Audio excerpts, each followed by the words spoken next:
Hello বন্ধুরা, আজ বৃহস্পতিবার, তাই লক্ষ্মী ঠাকুরকে দিয়েই শুরু করলাম আমার আজকের এই ভিডিওটা। তো অনেক দিন পর আজকে আমি পুজো দিলাম।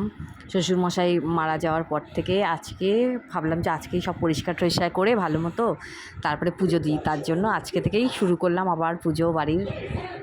তো তারপরে দেখো আমি কি রান্না করেছি আজকে করেছি হচ্ছে ঢ্যাঁড়স আলু ভাজা, পটলের তরকারি আর সজনে ডাঁটা আর আলু ভাজা, আর ডিম সেদ্ধটা পরে করেছি, সেইটা আর দেওয়া হয়নি, মানে ভিডিওটা করা হয়নি।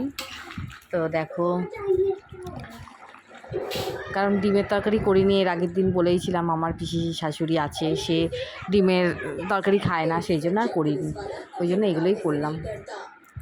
তো দেখো আজকের আমার রান্নার ভিডিও। পটল আর এই ভাজাটা একটু কিরম হয়ে গেছে, আজকে গন্ডগোল হয়ে গেছে, রান্না করতে করতে এ ডাকছে ও ডাকছে, এই করে করে আমার রান্নার 12টা বেজে গেছে। তো ওকে, বাই, টাটা।